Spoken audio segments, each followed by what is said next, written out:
A new treatment for patients is dropping soon. Remember the name, Baxfendy, also known as Baxdrostat. Baxfendy is coming soon. Baxfendy is almost here. Stay connected to Baxfendy. Visit BaxFendyHCP.com. That's BaxFendyHCP.com. Sign up to receive upcoming updates on Baxfendy. Hey CardioNerds, Dan Ambinder here. Today's episode is a very special one. We originally released this as a 6-part series with Dr. Eugene Braunwald, capturing stories that span the birth of modern cardiology itself. Since then, the world has lost a true giant. Dr. Braunwald's passing marks the end of an era, but his impact is everywhere, in how we think, how we practice, and how we teach. So we wanted to bring this series back, this time all together in one place. This is more than a re-release, it's a tribute. What you're about to hear is not just interviews, they are firsthand accounts of discovery, failure, perseverance, and insights from the father of modern cardiology.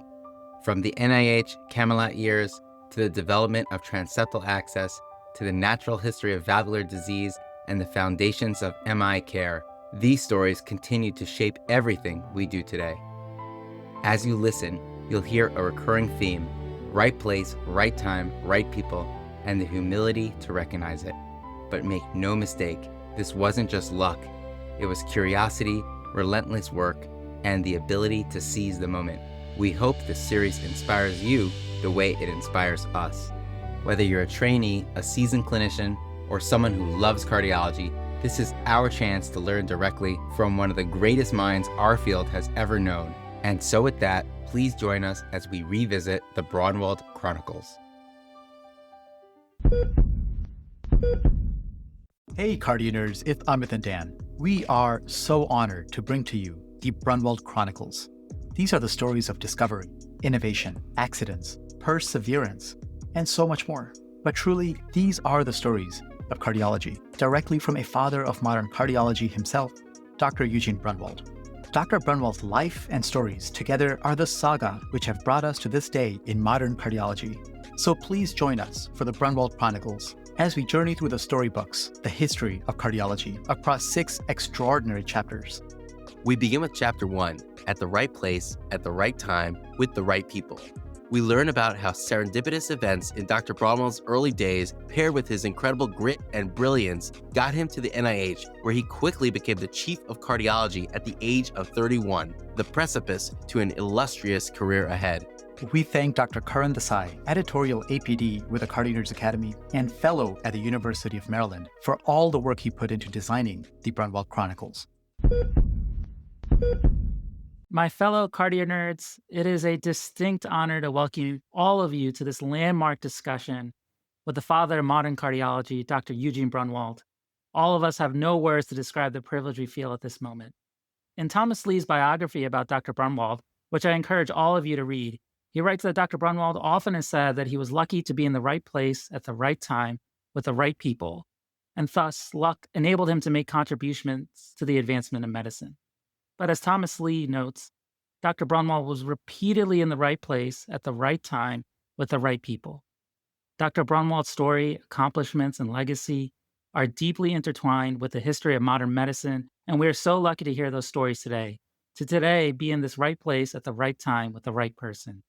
Now, over nearly 7 decades, Dr. Braunwald has led the transformation of medicine, launched thousands of careers, and saved countless lives with his research and clinical care. Today, we CardioNerds are deeply honored and thrilled to be joined by Dr. Eugene Braunwald. Dr. Braunwald, thank you so much for joining us today, taking us through pivotal moments in your storied career, and all of us would like to welcome you to the CardioNerds. Well, thank you. Thank you for that nice introduction. Pleasure to be here with you. Dr. Braunwald, you completed your internship at Mount Sinai Hospital in New York City. As you were going through your intern year, the United States had instituted the doctor draft to build up its physician corps. Doctors could be drafted at any time, interrupting training and leaving gaps in the hospital's on-call schedule. At Mount Sinai, the chief of medical services decided he would not accept any residents who had not completed their military service. This proved to be a pivotal moment. Can you tell us how this moment jump-started your research career and how it eventually led you to a position at the NIH? Well, it's a story. My father used to say, what is superficially bad may not be bad, and what's superficially good may not be good. This is one of those examples, and he and I talked about it a lot. So I had been married to a classmate a year before, around the time of graduating from medical school. And my first wife, she's deceased for 25 years, was the first female surgical resident in the history of Bellevue Hospital. And what she didn't want, and I supported her in that, was to be a trailing spouse. That if I were inducted into the military service, the Korean War was just coming to a close. They would have sent people to either to Alaska or to certain parts of Germany or maybe Seoul. And there was nothing for her there. And so I certainly didn't want to enlist. And so I had to find a job. I was quite upset that they didn't want to take a chance on me starting my residency after the internship, but so be it. And I had taken an elective in my fourth year at NYU Medical School at Bellevue Hospital in the cardiac catheterization laboratory. By cardiac catheterization, we're talking about now, we're talking about 1951, 52, was a very far advanced research procedure. It was not a diagnostic test yet. So this was, quote, basic research at the time. So, and I'd had some 3 months experience in the cath lab. I hadn't done any caths, but I knew what pressure tracings were. I knew how to zero a manometer. And so I went to see if I could get a fellowship by using the experience that I had for 3 months as a medical student. And they were anxious to have me. And so I got a fellowship, a salary of $2,000 a year, which was quite substantial at the time. And it was a terrific year. There was no structured fellowship program. So I would work in the cath lab in the mornings. I'd learn how to do procedures. And then I went to the heart station and I went to consults and I worked with the electrocardiography. And I ended up in 6 or 7 areas of cardiology, actually publishing substantially in top-notch journals. We made the first measurements of the gradient across the mitral valve. And that was in my first paper that came out, that was published in circulation with me as the first author. I was very proud of that. There are a lot of other people who were on the paper, but it showed that I was engaged. And it was an excellent year. I don't hear anything from the draft board. Things are quiet. I'm having a great time. My wife, Dina, is having a good year as a junior resident. She went through the internship at the same time as I did at Bellevue. But something's wrong. I mean, I should be drafted at some point, and they knew that in the cath lab that I might not be there for the whole year. The year is over, so I look around and what is the best cath lab program in the world? Well, it's at Bellevue Hospital. Not Bellevue Hospital had 3 divisions: NYU, which is where I took my training, Columbia, and Cornell. Bellevue Hospital at that time had 4,000 beds. It was just monstrosity. But the first division, which was the Columbia University division, had a cath lab. So Bellevue Hospital, at a time where there were maybe 15 cath labs in the United States, 2 of them were at Bellevue Hospital. And I went to the second one after the first. It was led by Andre Cournand, who was the father of cardiac catheterization and who was a year from winning the Nobel Prize for cardiac catheterization. And he took me into the lab, and I got an NIH fellowship that supported me. Now I'm in big money, about $3,000 a year. That was a big raise. And it was a great year. Now, so we're thinking about next year, where is this going? At some point, doctors are being drafted. My colleagues who had been interns, one by one, fell by the wayside. I figured it was only a matter of time. Now, I'm in the second year of doing research, which had not been anywhere in my mind before. This is quite accidental. I had to do something. And they're building this gigantic new research hospital, Bethesda, Maryland. And so here I see, well, gee, maybe I can get a job there. And Nita could switch and finish her residency at Georgetown. She wasn't too happy about that, but she was willing to accept it. So the deal was, if I could get into it, it was very, very tough to get into because it was the U.S. Public Health Service, which satisfied military requirements. So everybody tried to get in there. I mean, there were literally maybe 2,000 applicants for each position. So I get interviewed by the director of research. He looks at my resume and he said, You're working in Cordon's laboratory. Is that correct? I said, yes, sir, I am. So he said, would you step out for a moment? Okay, I stepped out. 2 minutes later, he comes, opens the door. He says, come on back in. You've got the job. So this was done because this was such a famous laboratory. And he had called Cournot. And Cournot said, yeah, he's okay. Nothing special. But that was, so you think about something bad that initially was really very traumatic. Not having a residency, having, an internal problem. What happens to my wife? How do I? The whole thing was gone.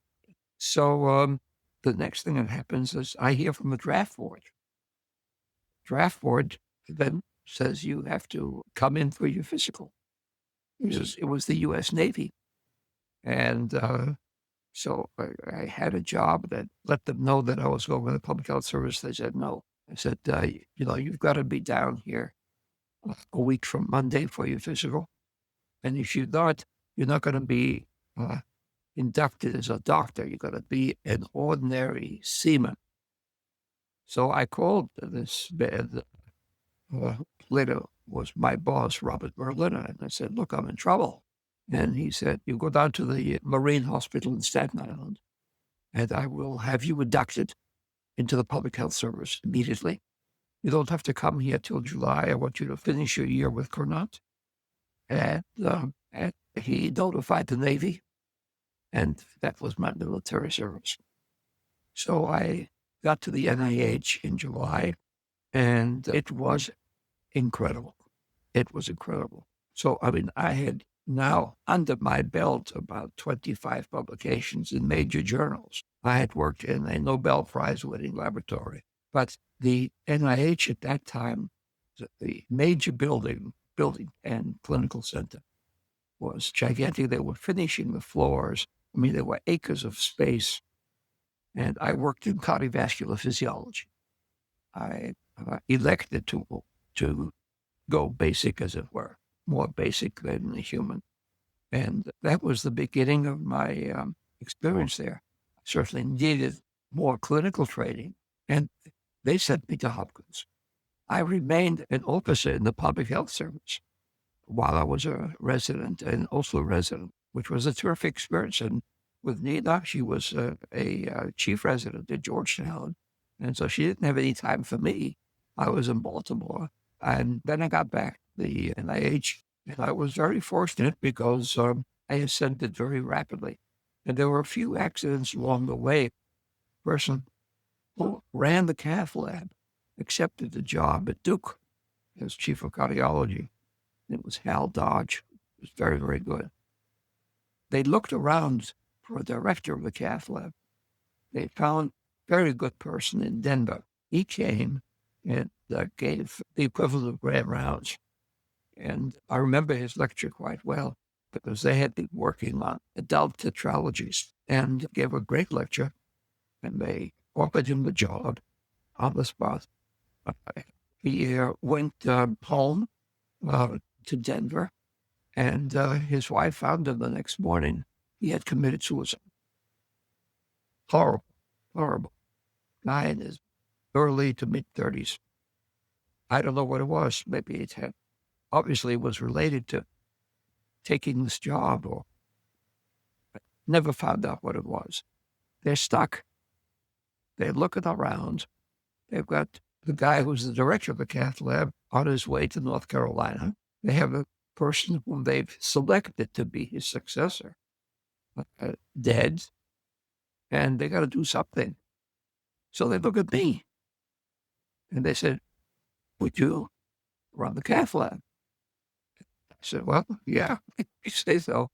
It was, I had been doing caths there, even though I was in cardiovascular physiology. Every opportunity I took would be in the afternoon because I would be a physiologist until 3 p.m. and a interventionalist from 3 p.m. And so it gave me a tremendous opportunity. Then one thing led to another, and by the age of 31, I was chief of cardiology. So this is an example of strange things in life. They don't have to go that way. It all went in the right direction. I couldn't have written it better. But, a lot of times life doesn't treat you that way. It goes down instead of up. So I was very lucky, and that's what I meant. I was in the right place. The fact that I took that elective as a medical student when other medical students were taking derm and the ENT because they wanted to be well-rounded, and the ENT program for students wasn't very good at NYU at the time, and so forth. And I happened to end up in the cath lab, and that opened doors that I never suspected. And when I went to medical school, it was not with the goal of becoming an academic researcher. I wanted to be what was called an internist, which at that time was very different from a PCP, because most physicians at that time were GPs. They had a year of internship and no further training. So climbing the ladder in internal medicine would have been my goal if you had asked me in 1948 when I started medical school, what would you like to be doing in 10 years? I wouldn't have said, I want to direct a large cardiac research program. I would have said, I'd like to be an internal medicine specialist and get referred the typical cases. A wonderful story, Dr. Braunwald. And, you reminded me, actually, my dad says something similar. There's an expression in Hebrew that translates to, this also is for good. So, with every obstacle, there's always a silver lining as you experience. And also, as your story suggests, it sounds like we have to thank your late wife for, in a sense, shifting your trajectory towards a path of research. Yes. It's really quite remarkable. Yes. Yeah. And I certainly have thought about that. Yeah, you walk us through these events. At one point, you said that one thing led to another, and I was the chief of cardiology by age 31. And oftentimes, as we're living through these sort of chain of events, we don't recognize what's happening. But, as you laid out, one thing did lead to another. It's remarkable. And the way you speak about your time at the NIH, particularly so fondly, clearly this was a very important and impactful time for yourself. Yes, I think the years that I spent at the NIH, got there in 55 and left in 1968. So I think that it was the time that Kennedy was president, of course, from 60 to 63. And those of us who were there, the group of us who worked together in the cardiology division, consider those our Camelot years. It was like Camelot. Because most everything sort of worked. Yeah, what a stimulating time. If you'll allow me, I'd like to take you back to the beginning of your time over there. When you initially arrived at the NIH, you were appointed to work in the laboratory of Dr. Stanley Sarnoff, and he posed a question for the lab. What controls myocardial oxygen consumption? You talked about how you went, more basic than the human being. And you also began working closely with Dr. Glenn Morrow, who at the age of 30 became the first chief of the clinic of surgery at the NIH studying valvular heart disease. So Can you tell us a little bit about your early research years at the NIH? And a theme of your career, as you pointed out, has been being at the right place at the right time with the right people. And one of the moments that seemed to have been at the NIH in those early years was the creation of the transseptal approach. Would you mind sharing with us that story? So I felt coming out of the Cornell laboratory that I needed more training in basic physiology and that I would apply that ultimately clinically. I never gave up the concept of being a clinician, but it was a tremendous opportunity to work with Sarnell, and he was new. He had come down from here, from Harvard, to the NIH. He was not drafted. It was a tremendous opportunity for him. And there were 6 of us who were fellows. And he said that he thought that the energy consumption of the heart had not been appropriately studied, and that this was a basic science project. And we didn't talk about patients. He was an MD, but had never practiced because he had got into physiological research at an early time in his career. But we didn't think about myocardial oxygen consumption being the demand and the supply-demand ischemia. That was not on our minds. So we set about developing a preparation in the beating heart, the beating dog heart, where you could separate preload, afterload, myocardial contractility. And so it was the beginning of my involvement in muscle mechanics, because we also worked on isolated papillary muscles at the same time, and hemodynamics. And it turned out that product of frequency of contraction and tension development, that product was the major determinant, and that blood flow, the amount of shortening, was far less important. See, we all would have thought going into it that stroke work would be the dominant force, but it wasn't. And going off track for a moment, because that was when I was a fellow. I continued this work when I was chief of cardiology in my lab, and working with Ross and Sonnenblick, 2 colleagues, we found third important component, and that was myocardial contractility. The velocity of contraction is just as important as the frequency of contraction and the tension development. So that's the triple whammy. And there are lots of other things that determine oxygen, like shortening and so forth, but they're minor league. So we had the 3 big ones. We didn't have the 3 big ones in 2 years, but we got the third one much later. Now, transseptal left heart catheterization. So as I mentioned, I worked in the cath lab whenever I could because I'd had this experience under my belt. But this was before I became head of the cath lab. I told you about how peculiar that was. Well, now I find myself as head of the cath lab in my first year. I don't know what I was, 27, 6.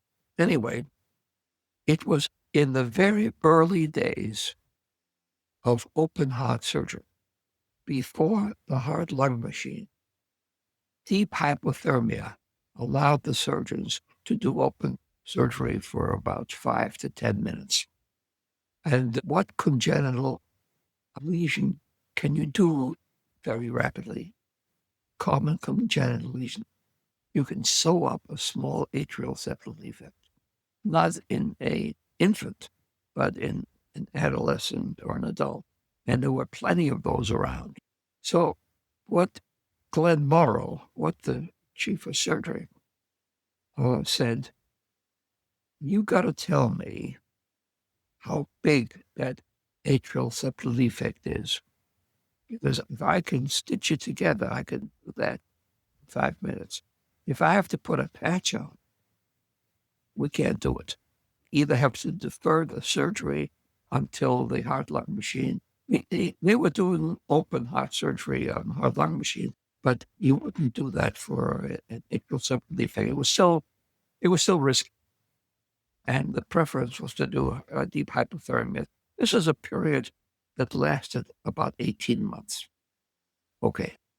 So what we figured out, and this is John Ross and myself, was that if you put a catheter up the saphenous femoral vein. And if the catheter is a hook like this, it falls across the atrial septal defect.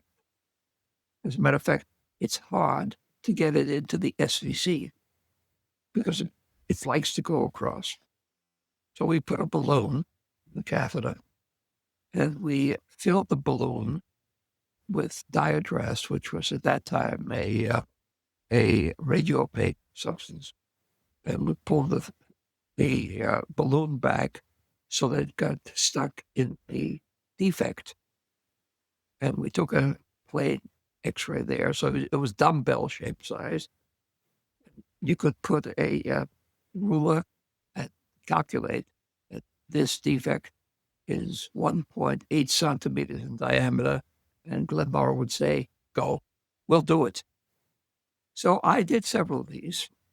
I did several of these procedures. They worked, and some of them were too large. And Glenn said, no, this is not for me.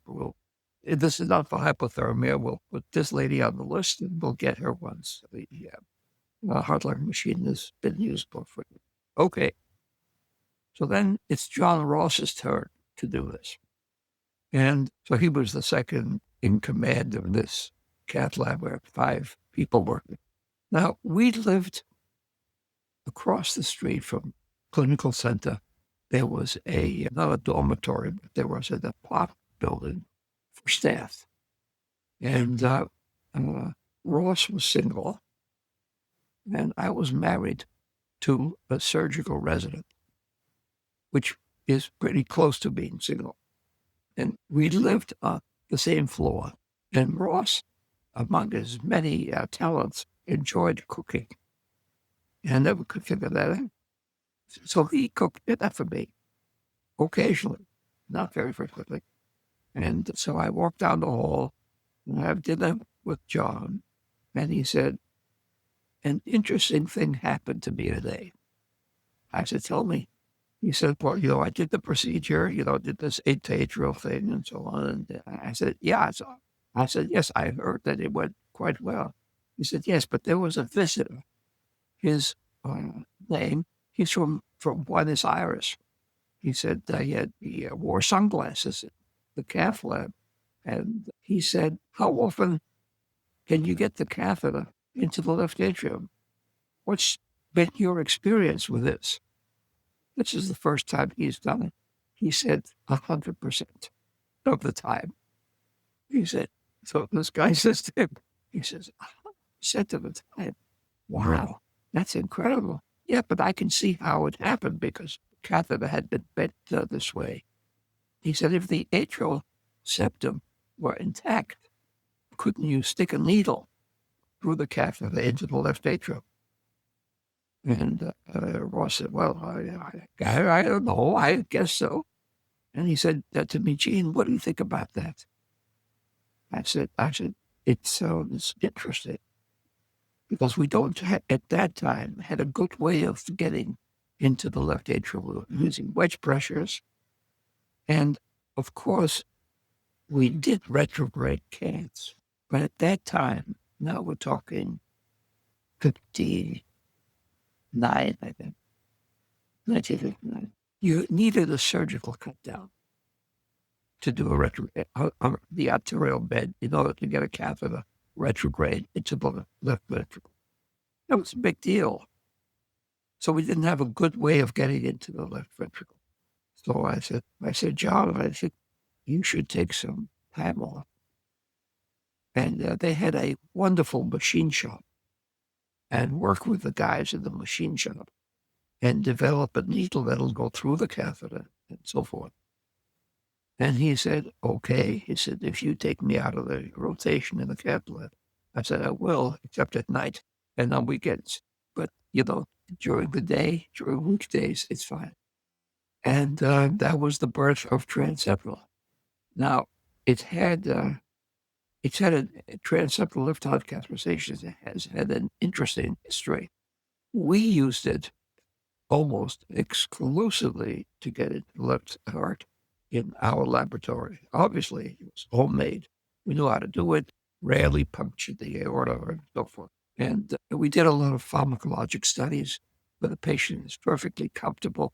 We put the needle in, with the catheter over the needle, advance it into the left ventricle. And patients were quite comfortable for a while. And it was taken, I wouldn't say everywhere. And it died a slow death over the course of the, I would say, 70s, because retrograde catheterization became very simple with the Seldinger technique, where you stick a needle in and, as you know, then feed the catheter through the needle retrograde up the femoral artery. So, but then, of course, the electrophysiologist came. And two things. Electrophysiology needs to get into the left atrium. The left ventricle is not good enough. If you want to study many supraventricular tachycardias, if you want to study atrial fib, you've got to get it to the left atrium. So the electrophysiologist revived this, what was almost forgotten technique. By this time, I'm in Boston, and believe it or not, they were asking me to show them how to do a cardiac catheterization. There was a great honor. I was very nervous about it because I hadn't done one in 20 years. Anyway, I think the other thing that changed was echocardiography. And you didn't have to do diagnostic caths as frequently as before.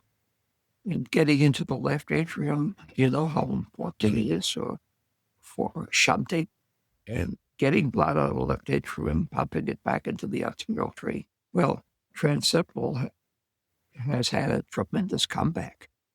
And so when I hear and see about patients with the transseptal, this whole story that I told you sort of goes back through my mind. I sort of sit there and laugh about the dinner that John Ross. But you see, that was an accident. I mean, you know, it was as accidental as my getting that fellowship was 10 years early. Just about transseptal, in that first paper that we wrote, we gave the name of that doctor from Argentina. We actually remained in touch with him. His name was Emilio Del Campo. And if you look at that paper, you will see an acknowledgement, Dr. Emilio Del Campo, who provided the idea for developing left heart catheterization. Dr. Braunwald, it is amazing that your measurements for atrial septal defects using a balloon for sizing is still used today in our lab. Is it? Really? Yes, indeed. Yeah, absolutely. And my mentor, Dr. Risar, and I Yeah. was talking about how, reviewing this and preparing for this episode. And it was just so exciting to see that this technology is tried and true and still very, very, very applicable. Oh, I'm amazed to hear that. I thought it was dead, buried long time ago. Not at all. No? And as a Okay. budding, yeah. Well, that's good. I should have patented it. Yeah, but I would have been a rich man. For sure, because not only that, as a budding structuralist, it's incredible to think about your discovery of transseptal puncture has become basis and cornerstone for so many procedures, like, PVI and AFib, pulmonary venous stents, mitral clips, and the list keeps on going as the technology keeps advancing. Oh, yeah. Oh, the mitral valve replacement. Dr. Braunwald, as CardioNerds, we're particularly excited to ask you this next question because our very first episode was aortic stenosis and very much based on your work. And in Thomas Lee's book, he describes a moment when Dr. Glenn Morrow was at a Friday afternoon cath conference discussing a patient with severe aortic regurgitation. Yeah. Context, the first aortic valve replacement had only occurred just a few years prior. And he asked you, how would this patient be doing in 5 years? And you admitted... if we don't operate. If we don't operate, right? Yeah. Right. And you admitted that you did not know the answer to that. How did this moment influence your research, including defining the natural history of aortic stenosis that has become the bedrock of all medical students everywhere? Well, so, a lot of people have asked me, was you a major mentor in your professional life? And it was Glenn Morrow, a cardiac surgeon. Imagine a surgeon being a mentor to a future professor of medicine. How could that be? So he was 6 years older than I was and trained at Hopkins for his residency. And I think that he entered the public health service because I think they paid for his tuition when he went to medical school. As I told you, I sort of accelerated, and with his blessing, I became chief of cardiology, and we were then equal, even though he was my mentor and older. I was the chief of cardiology, chief of cardiac surgery. We came together at CAF conference every Friday. Also had other meetings, but anyway, we had this young man in his 20s with wide open aortic regurg, so blood pressure like 160 over 20, really pounding. All of the signs of that we know and love wide open in AI. But he was asymptomatic. And as you point out, valve replacement, there was no good valve at that point. At that moment, there were valves, and you could replace the valve. But the outlook being set, it was before the star valve came. And they were made of material, and they deteriorated after a couple of years. So it was a major deal. And therefore, his question is, if we leave him alone, he's asymptomatic, what's going to happen? Is he going to die? Or should we take a chance and risk it and so forth? And I said, I don't know. And so this fairly large conference, he says, you medical guys, he called us mopes. He says, you medical mopes aren't good for very much. He said, you can't fix it, and you can't even tell me what's going to happen. And I took that back. I thought about it. And, all that we were doing was observing patients in the acute stage of their illness. They'd come to the NIH for evaluation, and then they were either operated on or not. If they were operated on, they would come back. If they were not, they would be sent back to their physicians. And you sort of lose them. And at that time, interestingly, natural history wasn't something that many people thought about. It was episodic. And when a treatment comes along, when a therapy occurs, that's when people begin to think natural history, because that question came up. So again, John Ross and I decided that we were going to look at all the patients with AS who we had seen since the opening of that hospital, and also going forward, patients with AS, and look at their natural history. And it was as a result of that one case that served as the stimulus to say, hey, wait a minute, we're missing the boat here. So that again falls into the category of a lot of luck. You get the right place at the right time with the right people. The right people, there were two right people in this. There was John Ross and there was Glenn Morrow, and so on. Now, you have to say, okay, I was lucky enough to be able to put this together. And I think that's what happened with transseptal. Dr. Braunwald, that story that you just told, and you keep repeating it again and again, right place, right time, right people, and a whole lot of luck. Reading Thomas Lee's book and some of your interviews, that keeps coming across, but I just can't believe how much luck. And that kind of gets to... Well, I mean, I'm not modest. And I think that I was able to seize the moment and seize the situation. But that's not always the case. I mean, I can tell you things that as I look back, that I missed in a large way. Let me give you an example of something that bothers me. So around 1962, I became interested from the work done in the Sarnoff laboratory about neurohumoral control of the heart. And when I think that about neurohumoral control at that time, I'm thinking adrenergic nervous system. And when you think adrenergic nervous system, think about norepinephrine. So, piece of luck. Our lab, chemistry lab that we had in cardiology, we had a Badcom laboratories.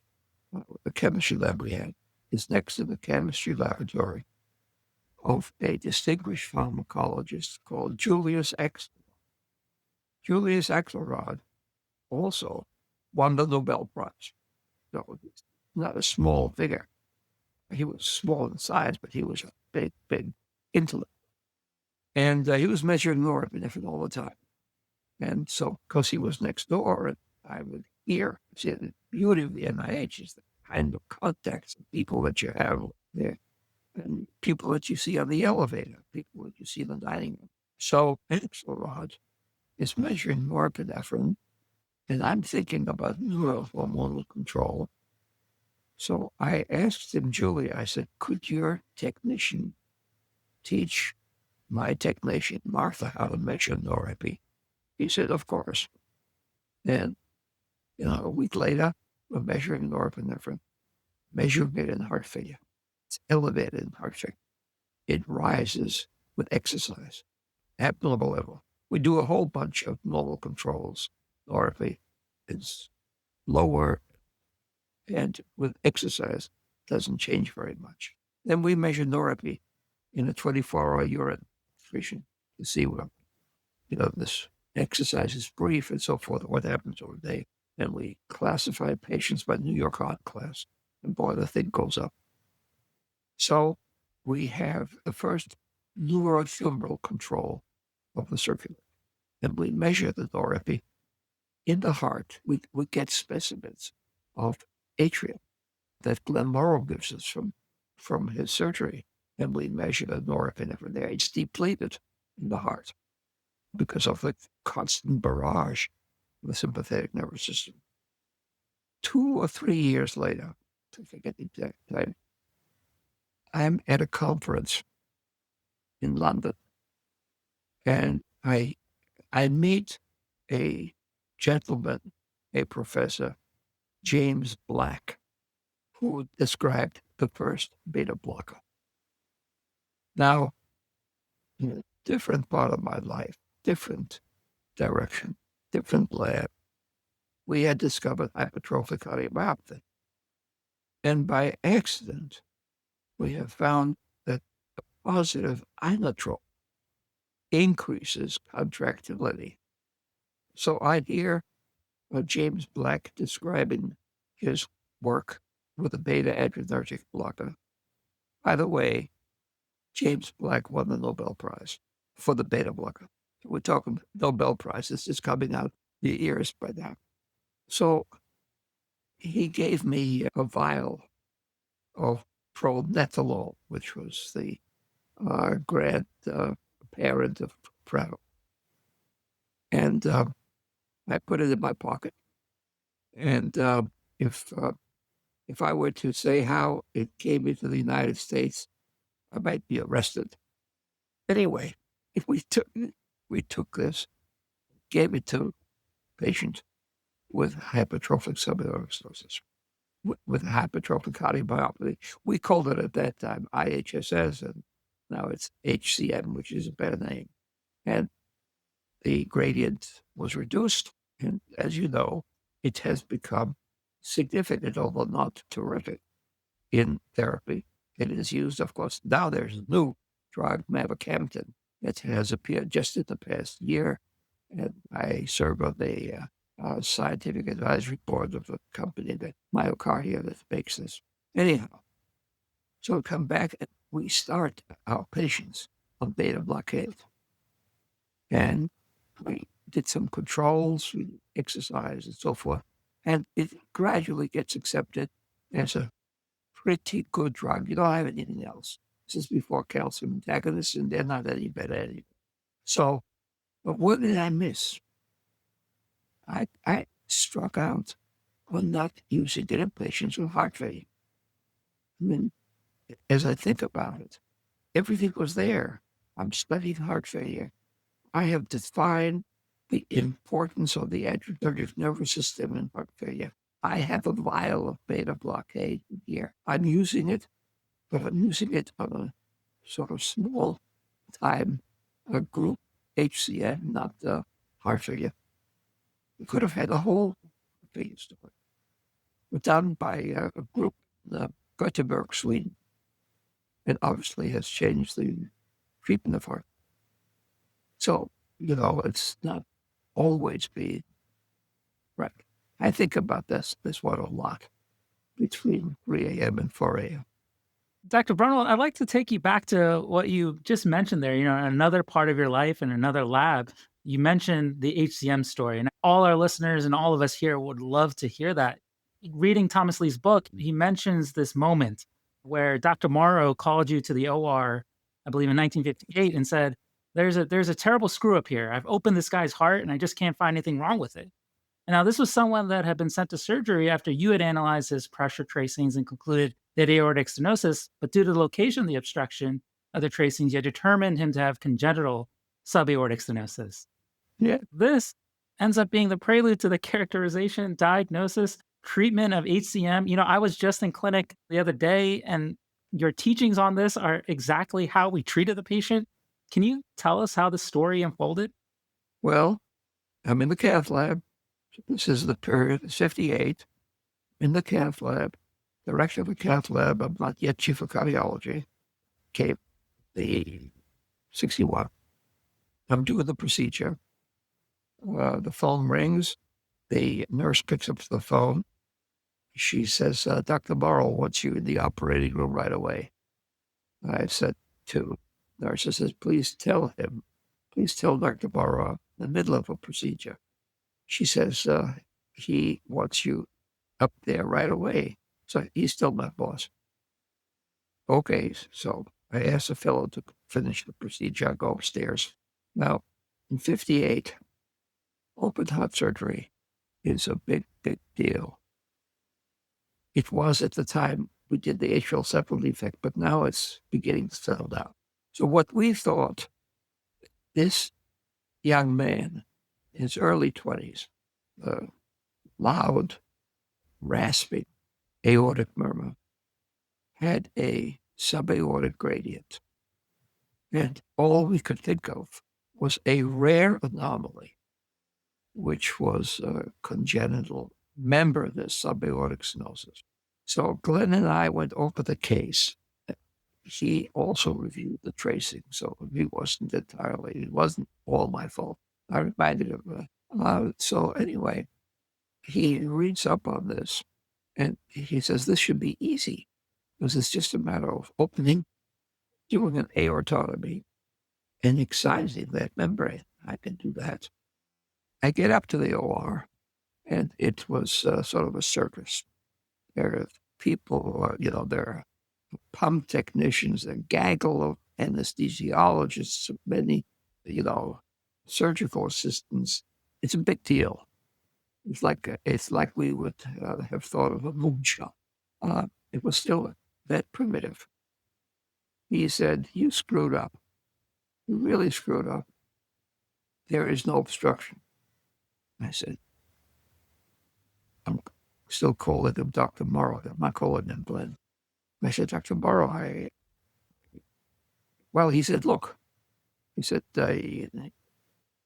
see, I can't fathom. I'm so nervous, excited, upset about it. I can't find any words. So he said, let me show you.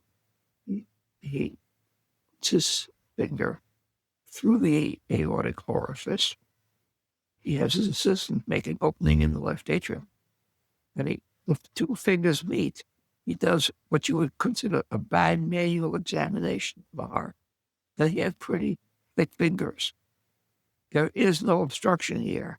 He said, we're going to have trouble getting him off the pump, because in those days, if you didn't fix the heart, they also arrested the heart with potassium citrate. Very hard to get it going. I just don't know what to say. There is no obstruction. So I said, can't say I'm sorry. But I leave, and I'm So I'm walking out with my tail between my legs. And I said, if you can restart the heart, please, Dr. Morrow, stick a needle in the left ventricle and measure the pressure. He had a radio. And he grumbled something like, that's not going to do anything. So I go down and I'm very depressed. I mean, this is going to be a young man dying because I screwed up on measuring the tracing. And, that could be a career-ending mistake. There are certain mistakes that you just don't make. And I called my mother. I didn't call my wife. I called my mother. And she said, it's going to be okay. She serves me chicken broth. It's going to be okay. I said, well, I'm going to be fired. She says, they're lucky to have you. And anyway, so I'm feeling a little better. Sitting there just thinking about how the mistake could be made. All of a sudden, Glenn Morrow comes in. He comes down and he sits next to me. Puts his arm, not around me, but he puts it, taps me on the shoulder. He said he had a gradient of 90 millimeters of mercury when I stuck his lip in. And he said, he's in the recovery room. He's going to be okay. So, and he apologizes for having lost his cool. And of course, we have to understand how he could have lost his cool given this incredible circumstance. So the next thing I do is, we're all smiles, we're all happy with each other. Our relationship is intact. If anything, it's even stronger than it was before.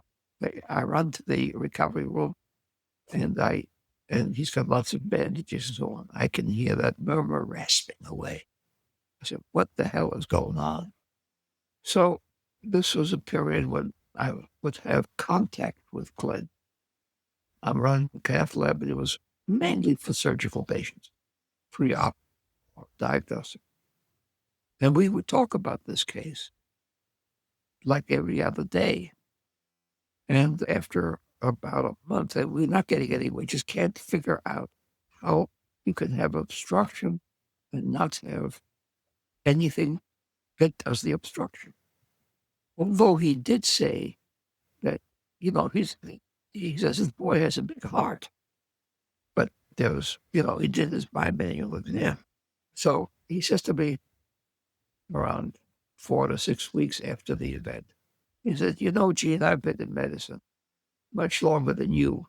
He was 34, I was 28. I said, yes, I realize that. He said, in medicine, there are sometimes you come across things that you simply can't explain. And, we can go around in circles forever. There are lots of other things that challenge us. I think we should drop this. And I said, okay. And that's where we left it until 2 days later. 2 days later, the whole thing repeats itself. Exactly the same thing. Well, so we knew there was something up.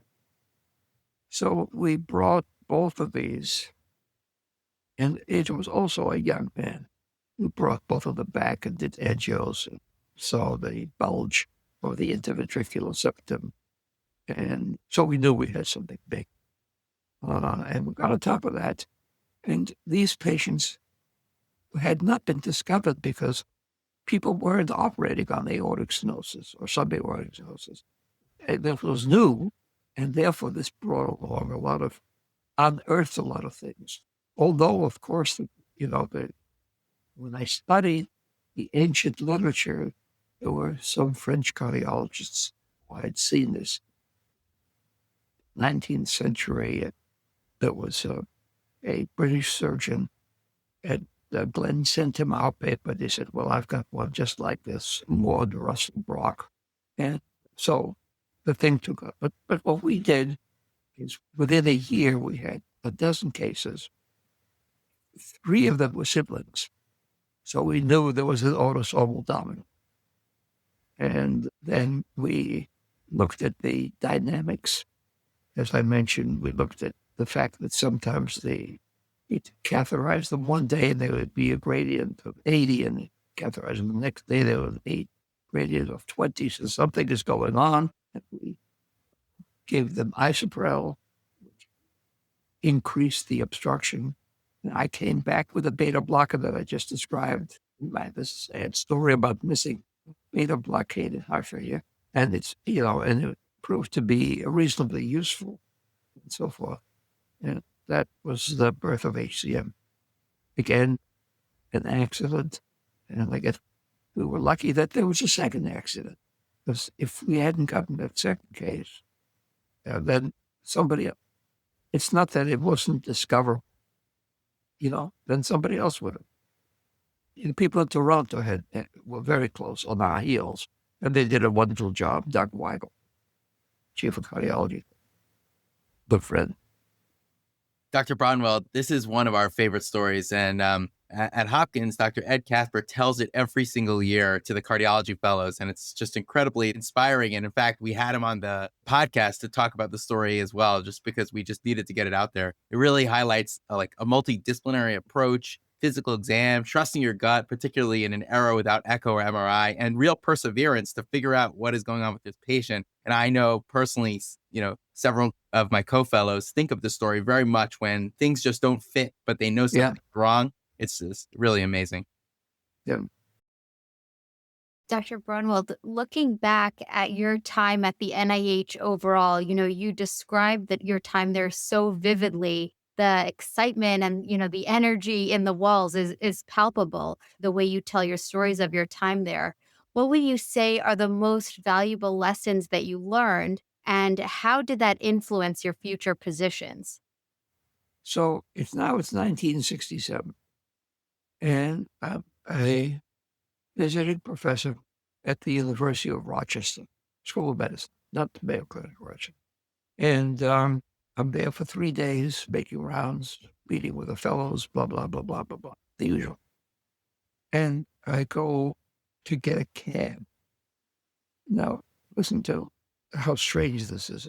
I go get a taxi. There's a lot of rain. I have to wait a long time for a taxi. And there's a fellow about my age, like 37, 38 now, getting to be a real person.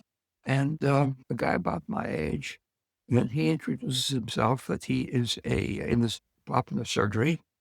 His name is Schwartz. And he said, I have discovered a way to treat hypertension and cure hypertension. He said, you've got to wait for a cab. Would you like to see my laboratory? I said, sure. And he said, it's right just below us in the basement. He takes me to the basement and dog lab, and dogs that are awake and a stranger comes in and they're barking like crazy. And I said, well, how do you cure hypertension? He said, well, I have a stimulator on the carotid sinus nerves. Stimulating the carotid sinus nerves.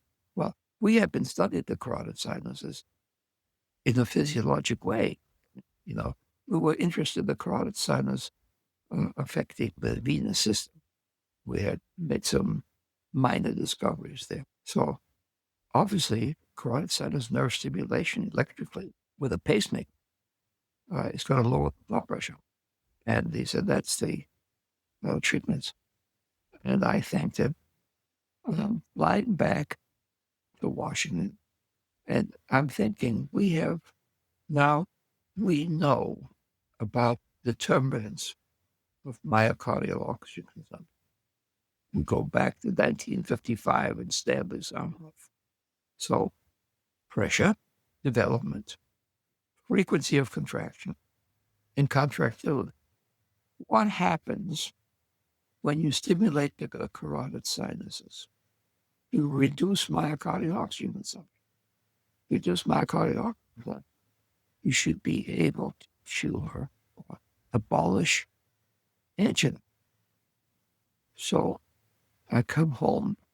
Nina, at this point, is working for Glenn Morrow. She's actually become deputy chief of cardiac surgery, the first woman cardiac surgeon in the world, in history. And I said at dinner, I said, Nina, what would you think about putting a pacemaker to stimulate the carotid sinus nerves? She said, it should be a piece of cake.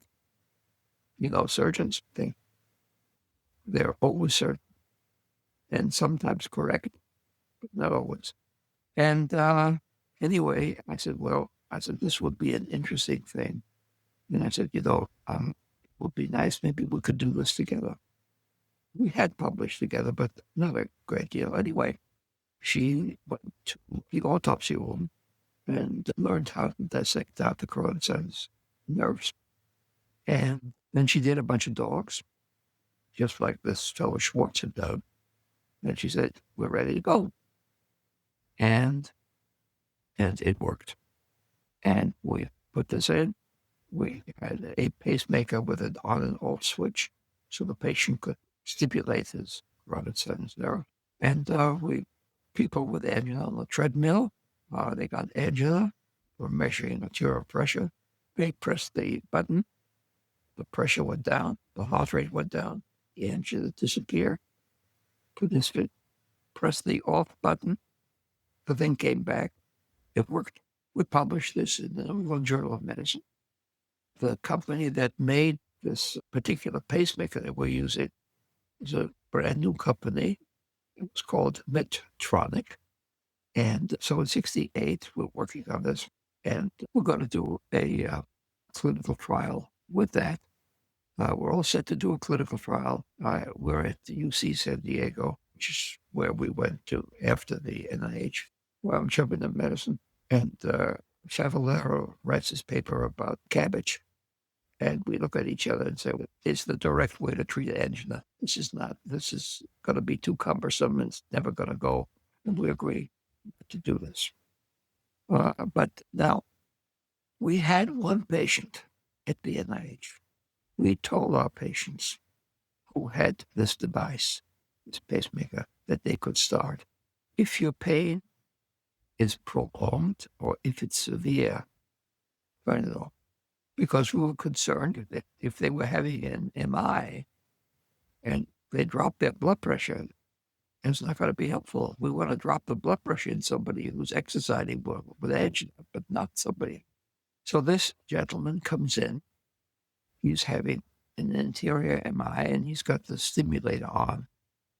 And he's in our little coronary care unit, which was that pretty small at the NIH. And I said, well, you better turn it off. And the team is working him up, and everything is going well. I come back and see him because he was one of the patients who was special to me because we had implanted this pacemaker, and the pacemaker is on again. And they said, please turn it off. So this is repeated twice. The third time, I take the pacemaker away from him so that he can't do it, because that wasn't the right thing, I mean, the external control. I said, I'm going to take this, Mr. Cheney, because I really don't want you to. Okay. He does fine. That evening, going over the chart and going over his ECGs, and I learn and I see that the FC segments go up and down. There are times when the FC segment is elevated by 2 millimeters. And there are other times when the FC segment is isoelectric. What is going on here? Work back the time. It seems that when the stimulator is on, it's isoelectric. When the stimulator is off, the FC segments go up. Okay. So what this meant was having an MI is not like pulling a switch. It's not like turning the lights out. MI can be stuttering. It can take a number of hours. So this gives me an idea. Maybe we can modify infarct size. I told you this was 67 and 68 we leave. But before leaving, I write an NIH grant. Now, I'm on the payroll of the NIH, but now I am on the payroll of UCSD. And I need an NIH grant on this subject to study this in dogs. And I get the grant, and we're working on it. And we find in the paper that was published in Circulation in 1971, which is the paper of which I am most proud, that we were able to modify infarct size in dogs. And we measured infarct size in a number of ways, especially release of CK and residual CK and B in the tissue. And it was a study that took several years, maybe 100 experiments. And we said it in the last paragraph of the paper that if it were possible to open the vessel within a few hours, it would be possible to reduce infarct size in patients. But at that time, 1971, there was no way to do that. The way to do that came in 1975 when Eugene Chazov, a famous Soviet cardiologist and cardiologist to the Kremlin, injected streptokinase into the right coronary artery of a patient that had a total blockade, and it opened up beautifully. So that was the first thrombolytic. And then when we learned about this, other people got in on the act very rapidly. Everybody said, boy, if you can get rid of the thrombus, that must be good. I said, yes, because you're going to reduce infarct size. We had to prove that you could reduce infarct size, and we did that. We set it up at the Brigham, that we were doing streptokinase injections into the coronaries, not intravenous yet. But we were able to show, using thallium-201 uptake, that ischemic tissue was salvaged. And that then led me back to the clinic. Then we started to study this patients, and I convinced the NIH to set up a study group to look at thrombolysis. This is before PTCA came along. And we set up something called TIMI, thrombolysis and myocardial infarction. And we have continued doing TIMI. We're now in the process of starting TIMI 71. Dr. Braunwald, that is amazing. The notion that you can limit infarct size by opening a vessel is the foundation of my entire chosen career path for interventional cardiology. Yeah. And well, if you look at that paper in 1971, look at the last paragraph. Seriously, the first author of this paper is Morocco. And look at the, especially the last paragraph. We said, this is what you could do. Because that was the goal. That's what we put into the grant application. But we didn't know how to do it. That came along later.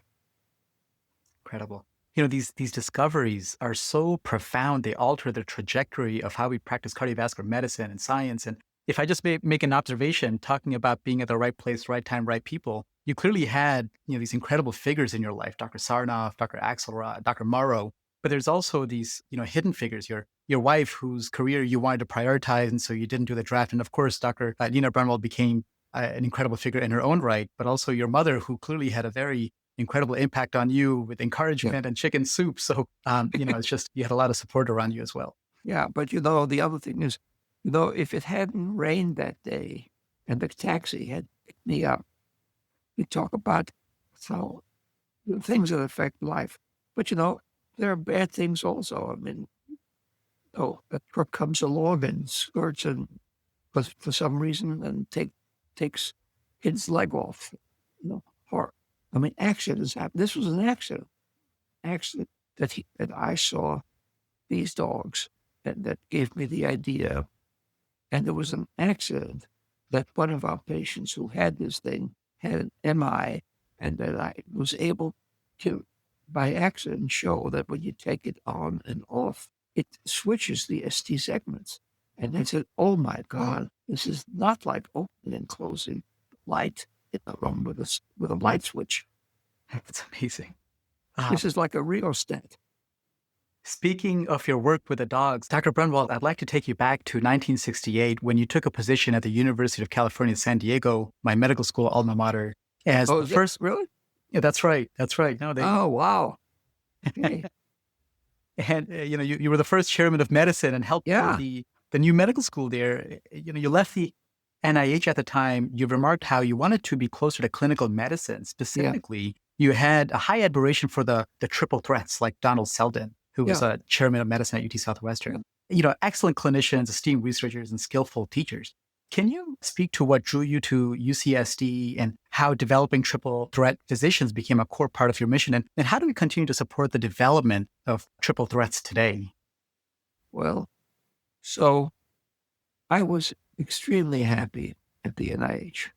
And the analogy that I've used, it's like if steak is your favorite food, I had steak 3 times a day, 7 days a week. And I felt that I wanted to continue research, but there was this big world out there, and I wanted to get into education more. I had an appointment at Georgetown. I was actually a clinical full person at Georgetown, and I made general medical rounds for a couple of months a year. So there was a part of me that was like the Eugene Braunwald that went to medical school 20 years earlier, 1948, guy who was going to be an internist, internal medicine. That light had not gone out. And I was interested in medical education, which was undergoing radical change. So UCSD was a gleam in the eye. It was in the most beautiful town in the country, La Jolla, California.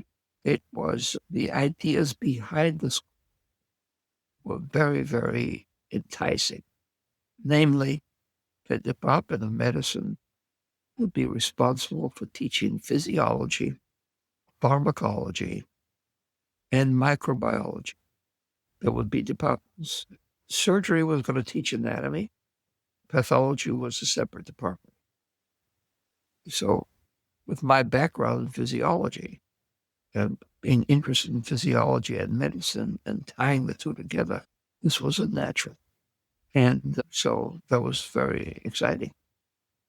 And I learned all the tricks in the book of being a chairman and all the secrets, the secret handshakes and stuff like that. And it was a very, very interesting experience. But I went from the youngest to the oldest medical school 4 years later. Wow. Dr. Braunwald, in 1971, you wrote an editorial entitled Direct Coronary Revascularization, a plea not to let the genie escape from the bottle. CABG was becoming increasingly popular and offered to a wide range of patients with little data to show its effectiveness in different cohorts. As treatment options now truly existed, you called for randomized controlled trials to assess effectiveness of treatment strategies, and so began your storied and continued involvement in randomized controlled trials, which we alluded to earlier, from the first TIMI trials comparing thrombolytics to evaluating an early invasive strategy in acute MI. Is there a trial that you're particularly fond of? Of the trials that I've been involved in, the trial that I'm most fond of is TIMI 22, early trial, called Prove It. And what we proved is that in patients who were post-ACS, who recovered from ACS, you want to get the LDL below 70 with statins.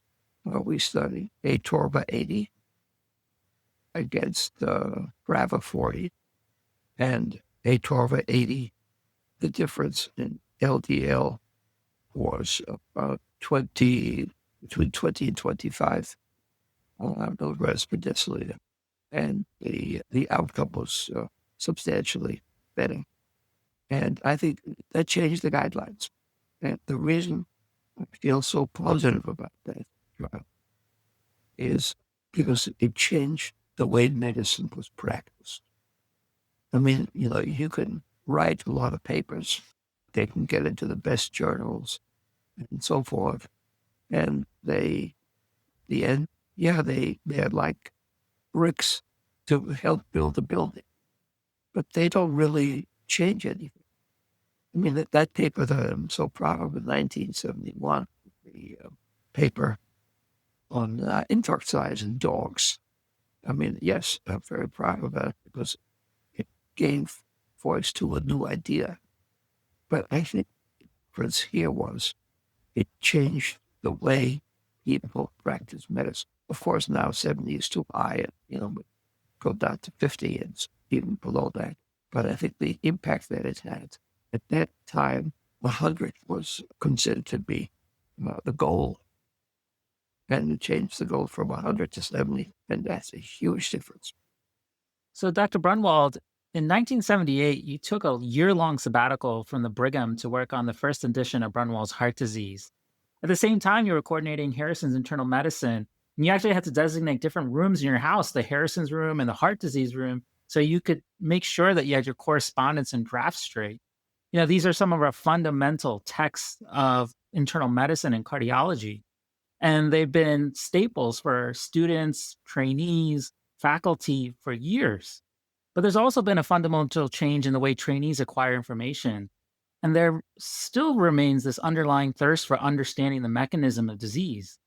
In this context, what role do you see medical textbooks serving trainees going forward? Well, I think that textbooks are not as important today as they were when I was a student, the resident, because things are moving much faster. I'm in the midst of working on the 12th edition of my textbook of cardiology, and I get galley proofs of material that I submitted 3 months ago to the publisher. And I've got to change, 10% of that. I struggled with the chapter of acute coronary syndromes. And now the new guidelines had come out since I submitted that chapter, as the 2020 guidelines. So on the other hand, I think that the way to get information, if you're learning, if you're a student, if you're a resident, you can't do it by just getting little snatches of information. You've got to be able to sit down and learn about the natural history of something or the mechanism of something. And that's why I think, interestingly, the 2 textbooks that I've been involved is Harrison's, which I worked for 12 editions, and Heart Disease, which is now in its 12th edition, but doing very well. I think more Europe and in Asia than in the United States, but that's fine. I mean, I think people are reading it. I get letters where, particularly from a group of cardiologists in Iran, they say, "Distinguished Professor Braunwald, we love your textbook. It is our equivalent of a Bible, and your book is the foundation. However," and they will list 15 errors, and they go back to the book, which is 2,500 pages and has like 1,600 figures and tables, and they're always right. Correct on every one. Yes, this has gone through 3 people reading it, and it was missed because the people who read it are human. Humans are not perfect. So what does that tell me? It tells me that there are people in Iran to whom this means something. And that is, I tell you the truth, that is as gratifying to me personally as the idea of the velocity of contraction is an important determinant of oxygen. So I think they're both equal. They're both extremely important.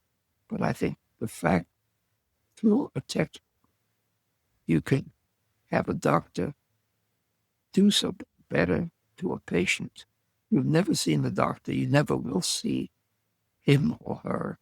And obviously, you'll never see the patient who's benefited by this. That is gratification from the textbook.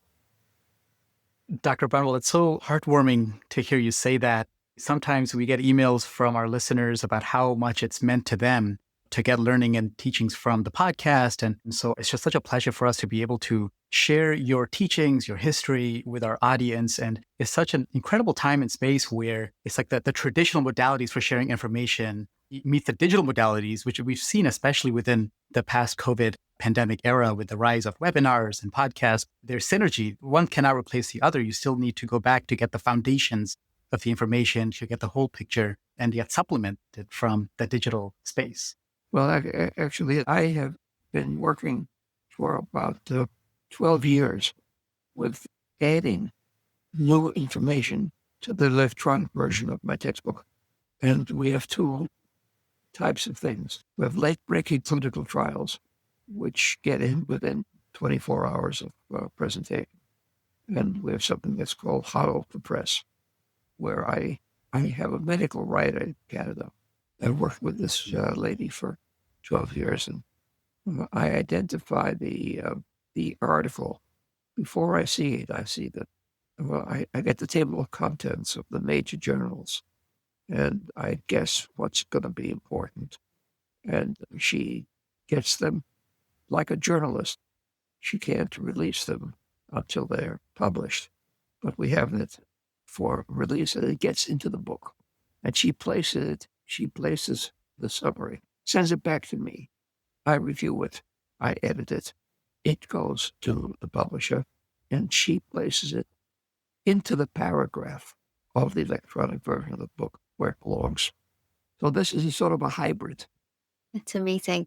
Well, Dr. Braunwald, speaking with you today has been a great honor, and we're so humbled that you took the time to talk with us and our listeners. In our education, the four of us have benefited from your enduring influence on the field of cardiology. Your mom was absolutely right when she said that the NIH was lucky to have you, and every institution that you've been at, for that matter, has been lucky to have you. And we, too, have been lucky to sit here with you today and hear your story. And we just thank you so much for sharing a piece of your story and a piece of your journey with us today.